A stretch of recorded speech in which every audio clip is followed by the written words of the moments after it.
నమస్కారం. దైవభక్తి మార్గంలో ఛానల్ ప్రేక్షకులకు స్వాగతం. ఈరోజు మనం ఆంధ్రప్రదేశ్లోని కోనసీమ జిల్లాలో వెలసిన ఒక అద్భుతమైన అరుదైన క్షేత్రం, అదే ర్యాలి జగన్మోహిని కేశవస్వామి దేవాలయం గురించి తెలుసుకుందాం. ప్రపంచంలో ఎక్కడా లేని విధంగా ఒకే విగ్రహంలో అటు విష్ణువును ఇటు మోహినిని దర్శించుకునే ఏకైక క్షేత్రం ఇది. పురాణాల ప్రకారం క్షీరసాగర మథనం సమయంలో అమృతం ఉద్భవించినప్పుడు దేవతలకు ఆ అమృతాన్ని అందించడానికి మహావిష్ణువు జగన్మోహిని అవతారం ఎత్తాడు. ఆ మోహిని రూపాన్ని చూసి పరమశివుడు మోహితుడై ఆమె వెంటపడగా మోహిని తలపైనున్న పుష్పం ఒకచోట రాలిపడింది. తెలుగులో రాలి అంటే పడిపోవడమని అర్థం. ఆ పుష్పం రాలిన ప్రదేశమే కాలక్రమేణా ర్యాలిగా పిలువబడుతోంది. ఈ ఆలయంలోని మూలవిరాట్టు అత్యంత అద్భుతమైనది. ఇది 5 అడుగుల ఎత్తు, 3 అడుగుల వెడల్పు కలిగిన ఏకశాలిగ్రామ శిలతో చెక్కబడింది. ముందువైపు శ్రీమహావిష్ణువు చెన్నకేశవస్వామి రూపం 4 చేతులతో శంఖు చక్ర గద మరియు అభయహస్తంతో దర్శనమిస్తారు. వెనుకవైపు జగన్మోహిని రూపం. ఇది అచ్చంగా ఒక అందమైన స్త్రీ రూపంలా ఉంటుంది.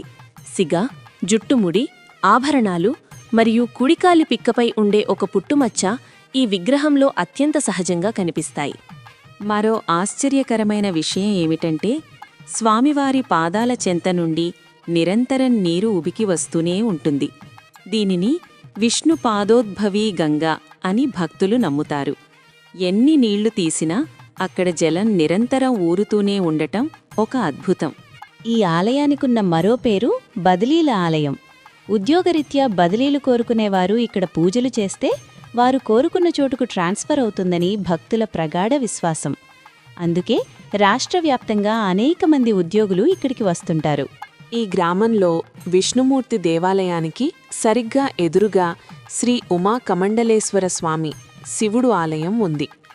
విష్ణువు తూర్పు ముఖంగా ఉంటే శివుడు పశ్చిమ ముఖంగా ఉండటం వల్ల ఇది ఒక గొప్ప హరిహర క్షేత్రంగా విరాజిల్లుతోంది. ఈ ఆలయాన్ని 11వ శతాబ్దంలో చోళరాజు విక్రమదేవుడు నిర్మించినట్లు చరిత్ర చెబుతోంది.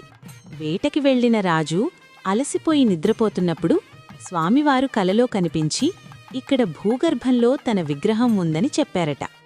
రాజు అక్కడ తవ్వించగా ఈ అద్భుతమైన విగ్రహం బయటపడింది. ర్యాలి ఆలయానికి చేరుకునే మార్గాలు. How to reach. రోడ్డు మార్గం. ముందుగా మీరు రావులపాలెం చేరుకోవాలి. రావులపాలెం నుండి ర్యాలి కేవలం 6 కిలోమీటర్ల దూరంలో ఉంటుంది. ఇక్కడి నుండి ఆటోలు ఎప్పుడూ అందుబాటులో ఉంటాయి. రాజమండ్రి నుండి 40 కిలోమీటర్లు, కాకినాడ నుండి 74 కిలోమీటర్లు. రైలు మార్గం బై ట్రైన్. సమీపంలోని ప్రధాన రైల్వే స్టేషన్ రాజమండ్రి. ఇక్కడి నుండి బస్సు లేదా టాక్సీ ద్వారా 1 గంటలో ఆలయానికి చేరుకోవచ్చు. విమాన మార్గం బై ఎయిర్. అత్యంత సమీప విమానాశ్రయం రాజమండ్రి మధురపూడి. ఇక్కడి నుండి సుమారు 50 కిలోమీటర్ల ప్రయాణం చేస్తే ర్యాలీ చేరుకోవచ్చు. ఎంతో పవిత్రమైన శిల్పకళా చాతుర్యం ఉట్టిపడే ఈ ర్యాలీ క్షేత్రాన్ని దర్శించుకోవడం ఒక అదృష్టం.